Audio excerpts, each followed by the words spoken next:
We're live. Hi, everybody. Welcome to the January 20th, 2022 edition of Collect Our Cousins, Engaging White People in the Struggle for Full Democracy. I am Karen Fleshman, founder of Racy Conversations, and I'm joined here today with Rebekah Giacomantonio, and we'll come to her in just a moment. But I just wanted to share a little bit about why I created the Collect Our Cousins series. To help white Americans like me become more effective in our conversations with white people in our lives. To help us build an embodied anti-racist white culture. I'm featuring the people who inspire me and teach me the most.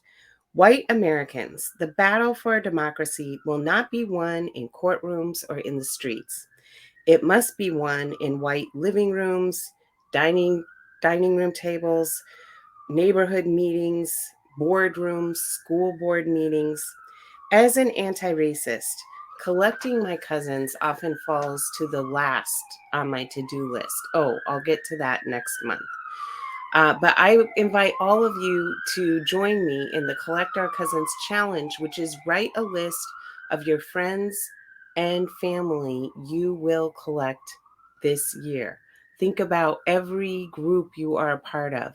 How can you engage white people in that group in the anti-racist struggle? There's 21 million armed white Americans who believe that political violence is justified and may even be necessary. And we need to, we are frontline in the battle to prevent the Civil War. So, with that in mind, I would like to welcome Rebekah Giacomantonio. And I just recently met Rebekah, but I just felt such a deep connection with her and love her spirit and her energy and what she's doing. So I really am looking forward to today's conversation. So, Rebekah, would you like to introduce yourself a little bit? Sure. I don't know if you can see that my name also says Bekah. Either Bekah or Rebekah is fine. I'm sorry. I'm so sorry. No. I'm telling other people. I go by either. It's fine. Okay. Also, great job pronouncing my last name. It's a tricky one, so some people have to practice. But yeah, my name is Rebekah Giacomantonio. I am a facilitator, culture disruptor, healing, community healing practitioner. I run a therapeutic group for white women called the Interdependence Incubator, and our work is to heal at the intersection of whiteness, wellness, and collective liberation. So that's the work that I do, and it's work that I've come to after a decade or so of doing restorative justice and transformative justice work in different places, from Guatemala to Brooklyn. And it's work that I think is really important because we have to heal ourselves at the personal, interpersonal, and systemic levels if we're really going to get to a place where everybody is free. So with that in mind, that little spirit, I'm going to lead us in a little grounding exercise for those of you that are out there. Quick little get us open and present to this moment. So wherever you are, if you can find a comfortable position, maybe you're seated or standing. For those of you that are watching or listening and doing something else, this is a good time to just like check in with your body. So the invitation is there for you, if it's accessible, to close your eyes or soften them. Maybe take a few deep breaths in through your nose. I like to breathe out of my mouth to release the tension in my jaw. This is where I keep the stuff. So taking another big inhale, see if you can inhale from the bottom of your belly all the way to the top of your head. And once you're there, taking an exhale.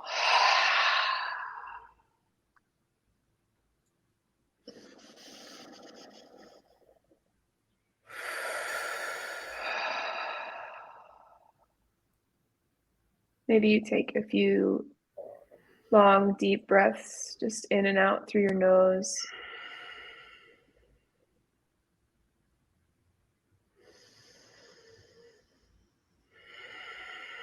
Just taking these few moments to arrive.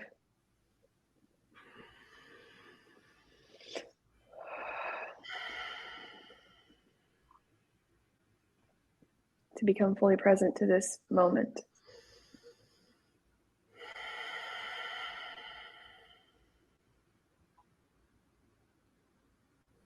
And with these next few breaths, the invitation is just to feel into your body. Maybe something needs to be stretched or shaked. Maybe something needs to be just held or lightly massaged. Maybe you need to roll your neck, shoulders. What is your body asking for?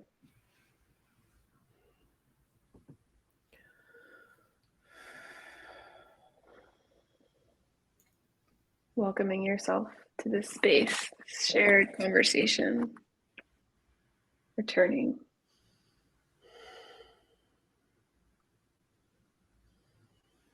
Welcome. Thank you, Bekah. I needed that transition.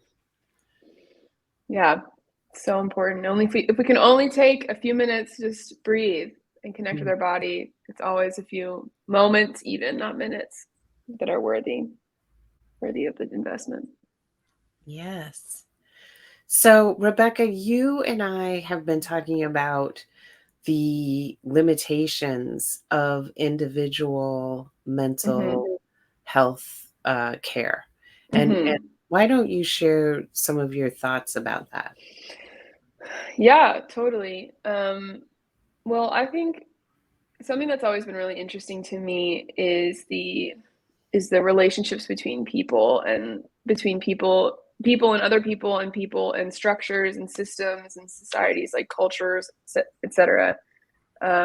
I was always really easily drawn to anthropology and studied anthropology in college. Even in high school, I was so interested that I took a college course while I was in high school on anthropology because it wasn't offered. And just like very curious about people and the way that we organize ourselves. And I started seeing a mindfulness therapist at 16. And I'm so thankful for the work that we did together and the presence that that person still has in my life.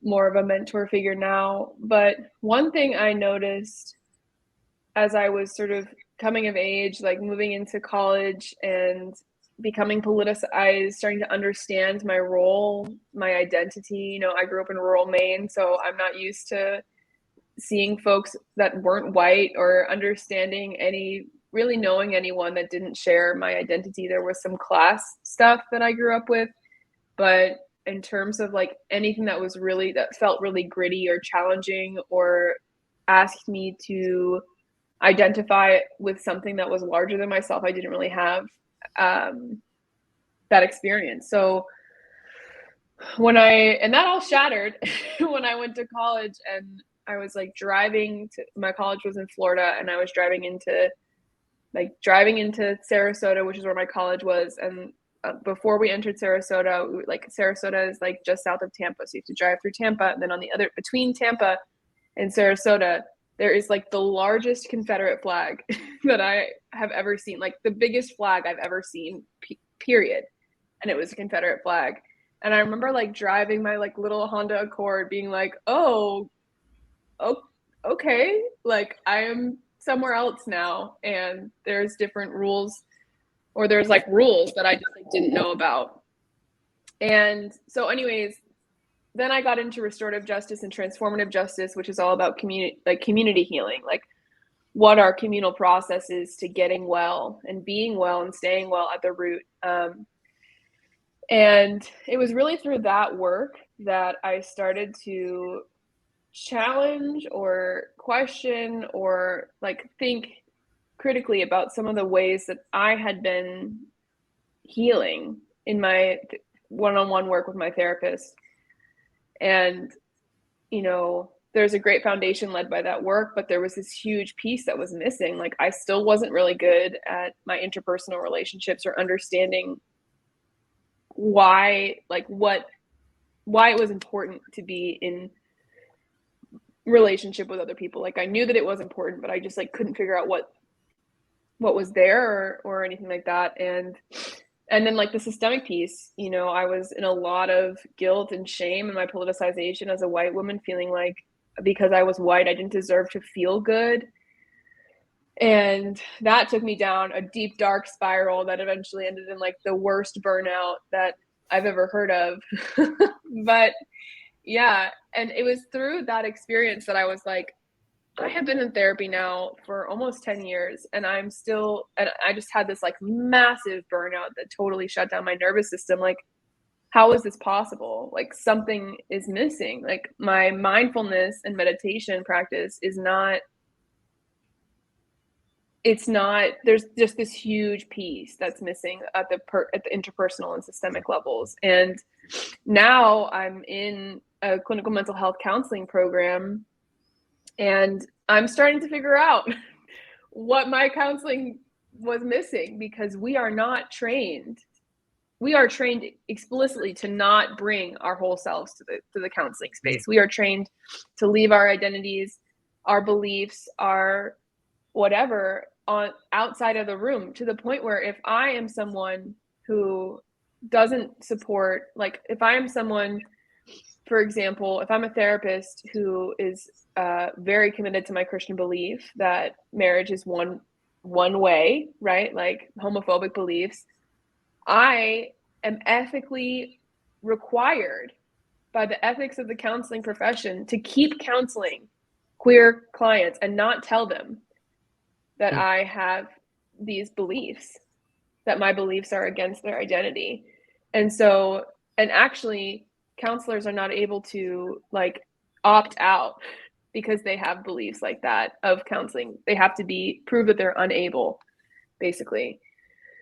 And so there's just this like real, like tangible practice of like, you got to leave yourself outside of the room in order to be able to provide therapy. And this reliance on one-on-one counseling as if I am like an independent unit, you know, but we're not just drops in the ocean, right? We're the entire ocean in a drop, as Rumi says. And we can't divide ourselves from other people. We can't divide ourselves from our identities. We can't divide ourselves from our beliefs. We can't divide any of that. Like, we are one. It's like the Lakota say, right? Like, all my relations. And Edgar Villanueva, who's an indigenous author, he wrote Decolonizing Wealth. He has this whole explanation of the Lakota saying, and says like, all my suffering is mutual, all my thriving is mutual, or all our suffering is mutual, all our thriving is mutual, all our healing is mutual. Any work that I do to heal myself is going to heal you,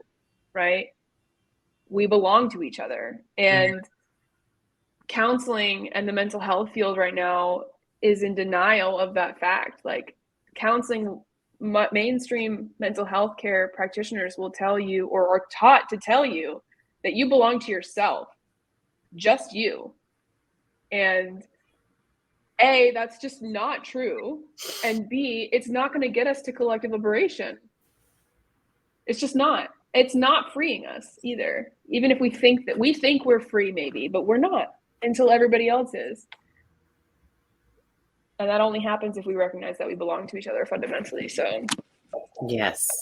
And that we come from a long line behind us, and we're carrying intergenerational trauma from that. And we also have a long line of chosen ancestors behind us who resisted and engaged in this struggle, on whose shoulders, not even shoulders, but they are just literally behind us, pushing us forward. And that everything that we do is about healing the next generation and the generations to come, that we will likely not see, as the abolitionists knew that they didn't think that they would see the end of slavery in their lifetime. but they kept at it because they were raising their kids to continue the struggle, to they were like, they did not let the difficulty of trying to dismantle the system impede them from working to dismantle it. And I loved your post about burnout. Could you talk about what you said in that post?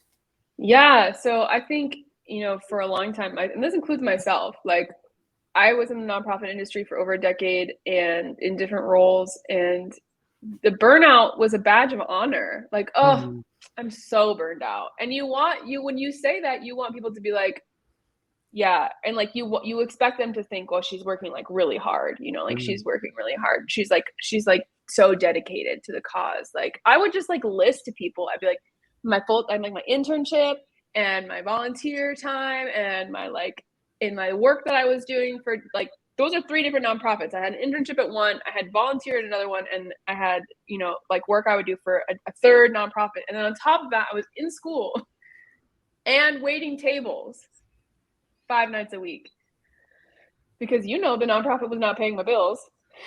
And I would wear that around like a badge of honor. Like, look how good I am. Like, look how good of a white woman I am. Like, see how hard I'm struggling and like the way that I'm suffering for this work, which is like so obviously martyrdom. And martyrdom and white saviorism, they're twins, man. They're the same. It is the same thing, okay? They look different, but they are the same. So it was just my white saviorism acting up. And I think, we think that burnout is a sign of our commitment to collective liberation. We think that it is a sign of our like dedication to this work. And it's not solidarity. Burnout is not solidarity. Burnout is not solidarity. White saviorism is not solidarity. Martyrdom is not solidarity. And there are so many different ways that we show up that actually fit in one of those 3 categories, which are still not solidarity. And all of this stuff, and I don't blame us. Like, I really believe that I thought I was doing the right thing. I thought that I was like doing what I was being asked to do, right? And what it came down to was like I was just reenacting patterns, intergenerational patterns of like the way that women show up in our culture, and also just like in my family, in the way that my trauma pattern shows up. And it wasn't until I realized like I belong not only to me, but like to all of my blood ancestors, right?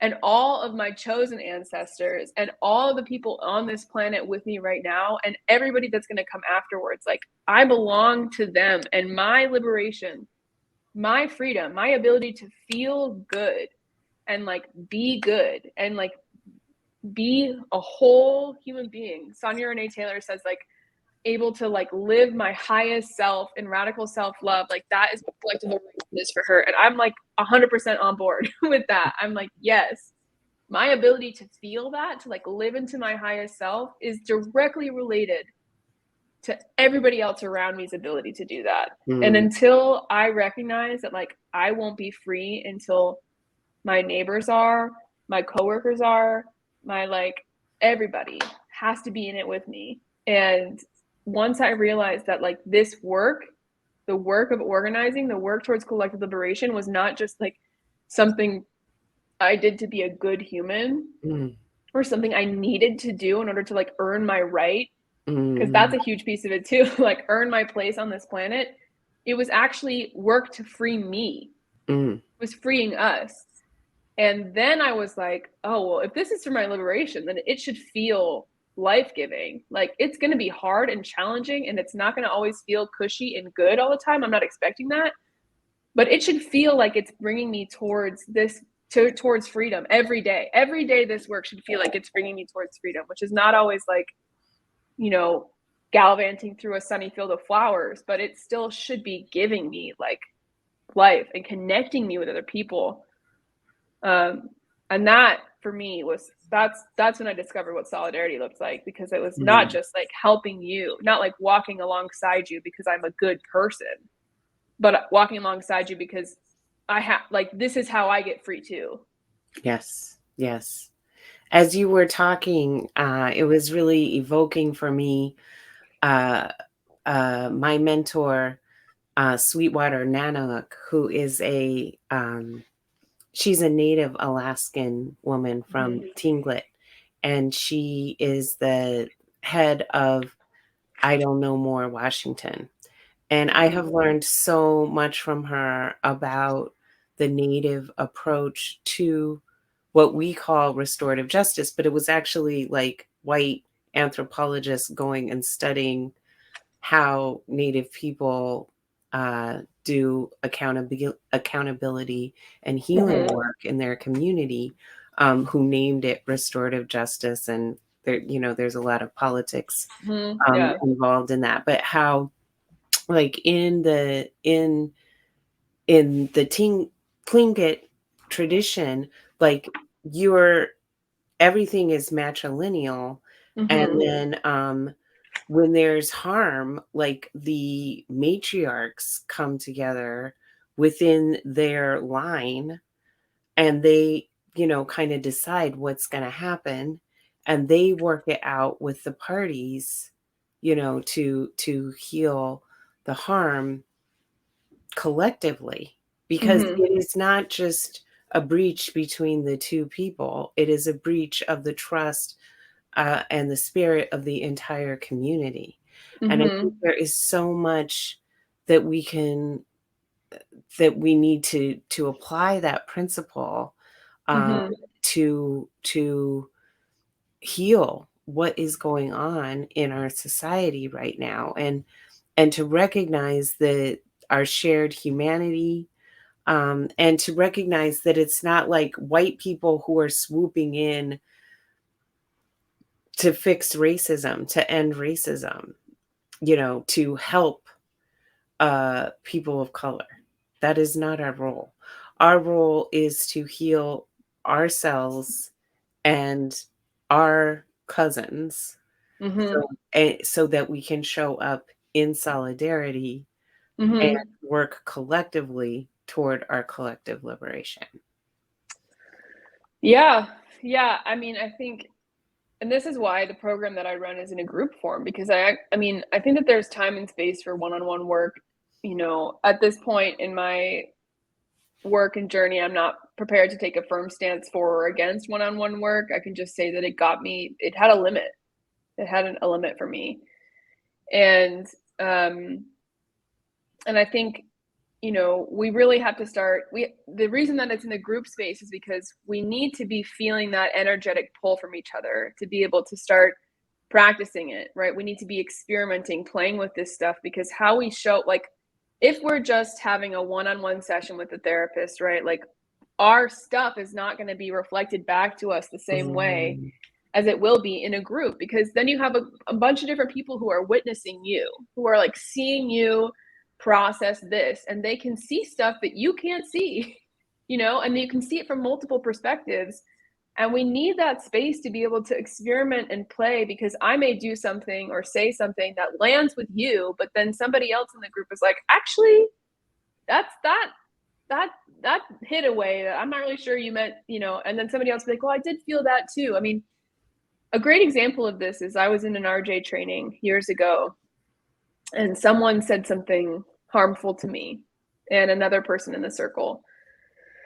But this other person and we just sort of like let it drop, because we were like, well, I'm not going to speak for him, but for me, in my body, I was like, it doesn't really matter that I'm hurt, like, this is for the group process, like, whatever, my experience doesn't matter, the collective experience matters, or whatever I said to myself to like make myself, to like invalidate my experience of harm in that moment.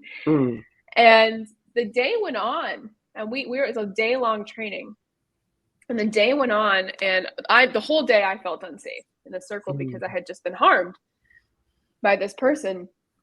And so the day went on, and it was the last round of the circle. We were closing out, and there were 3 people to the end of the circle before we were going to like end for the day.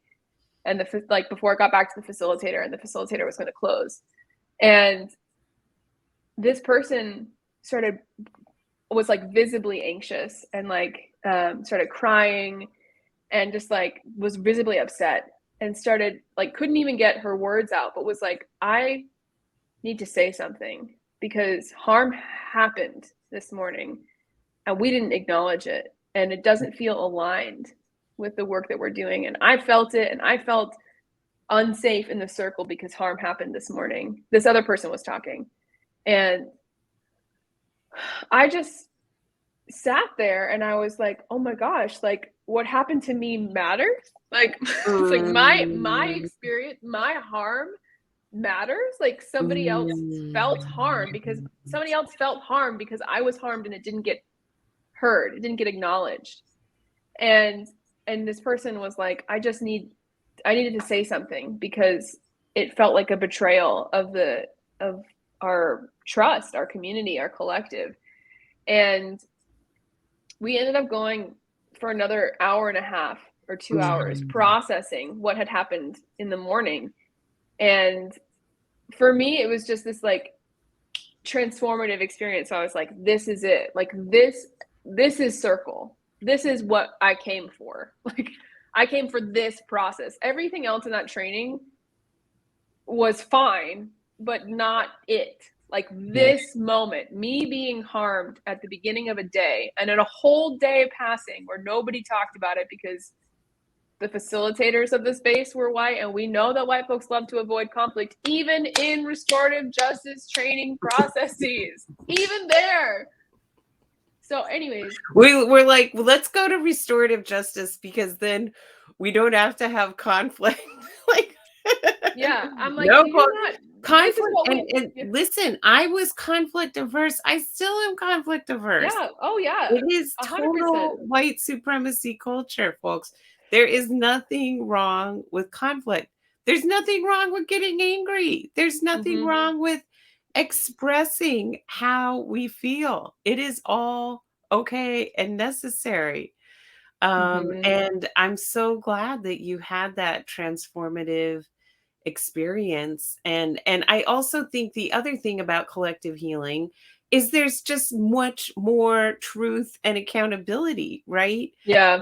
I remember my one friend has been in therapy for years, and she told me that she lies to her therapist. I'm like, why would you lie to, like, hello, how are they supposed to help you if you are lying to them? And I was like, why do you, and it's because she felt deep shame. Oh, and yeah. she didn't want to like actually, you know, express what was going on because she felt like she would be judged. I'm like, oh my God, folks. And she may have been. And the thing is, therapists, again, are trained to not like share experiences. Like we are taught to limit self-disclosure. So so if you disclose something that like you feel a lot of shame about, your therapist is just going to nod their head probably. And like that may help, but it's not going to help as much as a bunch of other people in the room being like, oh my God, I felt the same thing, or I thought the same thing, or I have done something very similar. And like the feeling of connection that we get when we're with people who are like, yes, I have been there. Like I am there. Like, let's experiment with this. Let's play with it. Like that's where the growth happens. And it's not just us that are in the room. It's like we come in with all of our ancestors, all of our people are in the room with us. And like it just multiplies our capacity to heal backwards and forwards. Like time, I'm no longer seeing time as linear. It freaks my parents right out because they're conservative evangelical Christians, but they're like, what do you mean? Like you can heal backwards? Like, I don't get it. You know, I'm all about it. Like, yeah, let's heal. We can heal all directions because time is a circle. So wow, that is beautiful that you're having that conversation with them, and I'm glad that you are in conversation with them. Like, what was your awakening as a white woman, and just talk about the intergenerational trauma of white women, yeah, and the work we need to do to heal. Yeah, I mean, a lot of that work is still unfolding, honestly. And, you know, I'm not totally having these open conversations with my parents yet, but I'm like, just like sprinkling in some stuff and seeing how they respond because they're not ready. They're not ready for it. And I would say, you know, I think my work with Resmaa Menachem has been just like absolutely critical, necessary to this process. And there's still so much that I can't even put words to, that I haven't fully explored or understood. But just like, well, personally, it started in like around 2017. My grandmother died in September 2017, and she had a long history of alcoholism and just a bunch of just like toxic behaviors, really. But she always was really gentle and not gentle. She was never gentle, but she was always like on my level. You know, we were both sort of like stubborn and like raw and rebellious, and you know, her stuff was obviously like a trauma adaptation. A lot of it was like the way that she had learned to survive in her context. But her death really brought something to me where I was like, in my own, there's a Mary Oliver poem that's really short. It just says, someone I loved once gave me a box full of darkness. And it continues, it took me years to realize that this too was a gift. And so I read that poem, and my grandmother died, and I was like, okay, like, here we go. The universe is like, let's unpack this. Like, let's get into our intergenerational stuff. And so for a few years before I started working with Resmaa's work and then working with Resmaa directly, I had already been thinking about this like ancestral stuff and actually learning about some of, like, I saw a shaman, you know, I was like, let's get into this. And that really laid the groundwork for me to figure out, like, this is, you know, all stuff like the traumas that we carry as white women. You know, Resmaa will in his book, My Grandmother's Hands, he dates it all the way back to the time when we were still in Europe, you know, before we immigrated. But there's like the systemic pieces of us, like of white women being silenced and being used as, you know, tools and ways to control, like power moves, whatever. And like the fact that we were not also able to vote, all this stuff that we carry that's just like in us. And then the ways that we've tried to survive and adapt in the world of white men. And then there was the stuff that I was learning about my own, the way that the white women in my own lineage experienced, you know, oppression and violence and had trauma, and like, and seeing in their experience pieces that are related to systemic stuff. Like none of it is isolated. That's the thing. Like, there's poverty, there's classism, there's the talent, there's like the racism against Italians, like all of this stuff that was happening on all these different levels is packaged up in the trauma that I carry from like many generations. And I need to name that and bring that into my presence so that I can work for the freedom of all bodies, right? Like I need to know what's inside me first, but I need to do that in a collective. Because what's inside me is also inside you. It just looks a little different. Exactly. And there's got to be containers for us as white women to explore that so that we can then transform it and show up fully embodied. As you're talking, I just want to invite, if there's anyone who has any questions for Rebekah and I, please put them in the chat. We would love to engage with you, anyone who's watching us right now. Wow, so profound what you said. You know, so much of white women's history from Europe, like the level of violence against women and the level of silencing of outspoken women. Like they would, if there was a woman who was outspoken, they would bring her through the town mounted on a horse backwards to show that she was backwards, take her to a body of water, strip her naked, tie her with ropes in a chair, and dunk her into the water. It's like waterboarding. And all of this was done as a public spectacle. And the townspeople were encouraged to come and applaud and make noise and also further humiliate this person as a way of silencing. you know, and I am not in any way trying to justify white women's atrocious behavior. But when you really go into the history and realize that in 1619, not only did the founding fathers of Jamestown import the first ship of Africans who they had kidnapped and put in chains, but they also brought a boatload of white women for whom they paid for their passage in tobacco.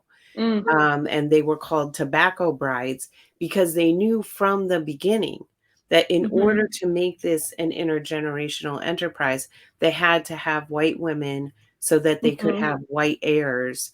And the white women's role would be to run the household, be an extra set of policing eyes on the plantation so the man could be out there, you know, writing the Declaration of Independence and teach the children how to replicate this system.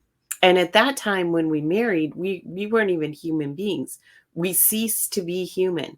We literally became our husbands. So the way that they designed the laws, there would be zero incentive for any white woman to go, like, literally, if you went against the system, it was basically like death, you know? Not to say that they shouldn't have done it, and not to say that there weren't white women who saw this and did rebel against it, who are great, you know, role models for today. But just the level of compounded intergenerational trauma all the way through to, like, to me, right? And being a sexual assault survivor, being a domestic violence survivor, and just how all of that violence robs us of our voice at other times when we're being harmed or when we're witnessing someone else being harmed. We're so afraid to say or do anything about it because of the harm that we ourselves have experienced, and that we ourselves have done. I'm not excusing us, that we are both perpetrators of this violence and victims of it. I And think so that it's a lot to unpack. I think the thing that remains like central to me for these sort of discussions is like, I can tell you, I think I hear a lot of folks, a lot of white women being like, you know, well, you know, I had to pay for my college out of pocket, for example. Mundane, right? Well, probably the most mundane of the category of things that I could come up as examples. But like, I had to pay for my college tuition, so everybody else should, you know, like, this loan forgiveness thing is dumb.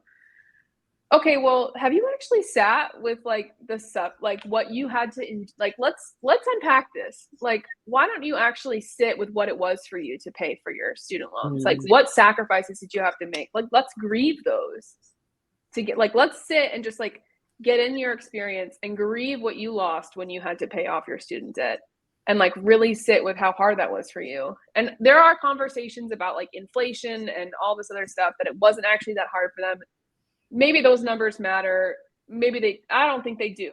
Because when someone tells me like, well, I suffer too, what I hear is that what I hear them say is, I have unmetabolized dirty pain, which is some Resma Menachem language, right?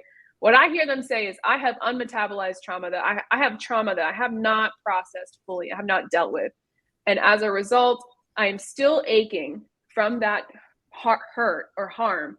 And I'm not free. Like, I'm still suffering from my harm. So everybody else, like, I don't really care. I actually cannot care or show up for anybody else's harm or trauma, because I'm still in my own.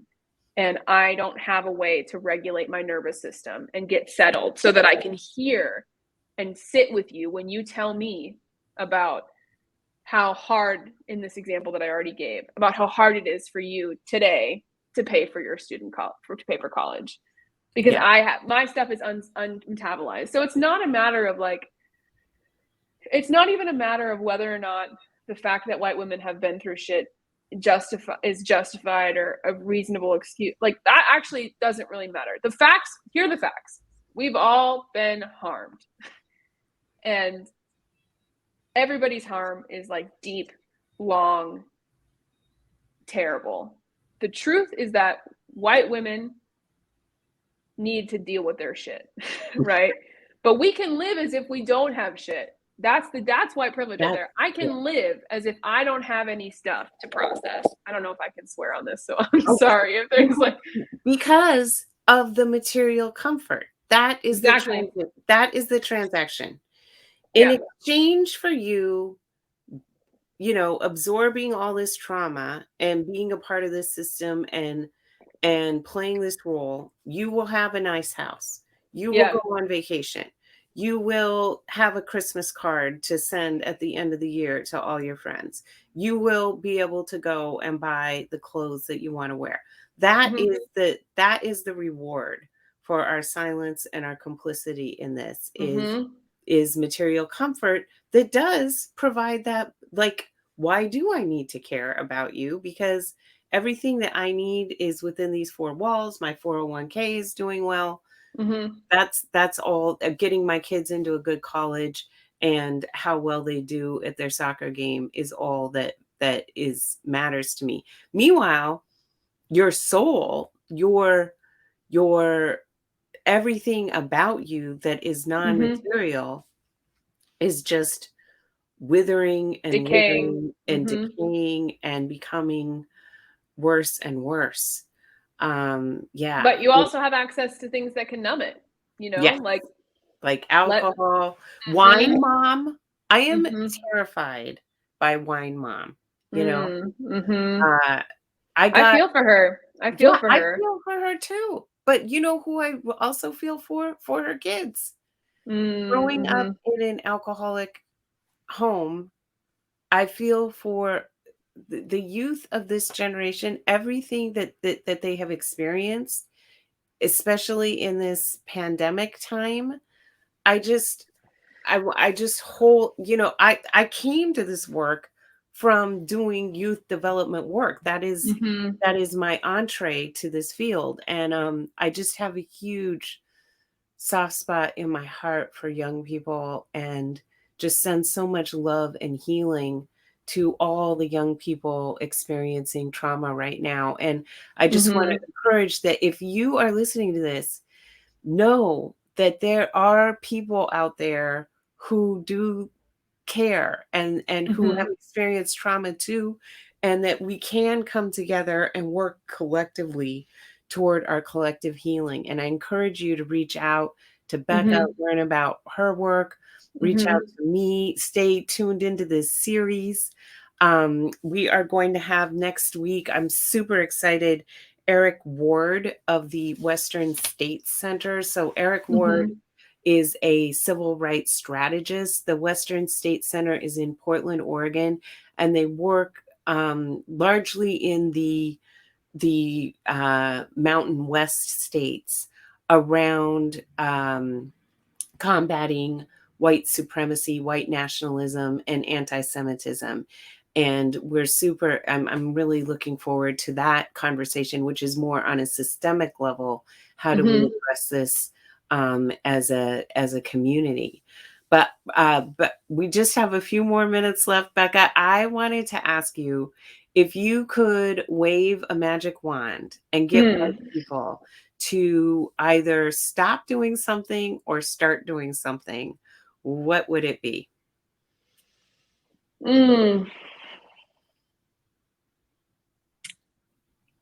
I think that, so many things.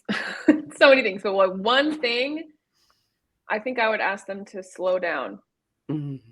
Slow everything down. Like, significantly. Feel like you're moving too slow. And I think if everybody slowed down, we'd start to see things that we've not been seeing and feel things that we've not been feeling. And that those feelings and things that we see would be enough to move us towards the work of collective liberation. So slow down. I love it. I love it. And I completely agree. Thank you so much, Bekah, for joining us. How can people contact you? Yeah. Thank you so much for having me, Karen. It's been really fun. And I look forward to future conversations with you, online or off. But yeah, if anybody is interested, white women out there that are interested in the Interdependence Incubator, or just like interested in talking to me or anything like that, you can find me on LinkedIn at Rebekah Giacomantonio. I have not searched myself recently, but I'm pretty sure I'm the only one with this name on the on that on that app. So find me there, or you can send me an email at Bekah BEKH at Rebekah Giaco GIACO.com. Thank you so much, everybody. Great having this conversation with you, and join us next week. Thank you, Bekah. Thank you. Have a good one, y'all.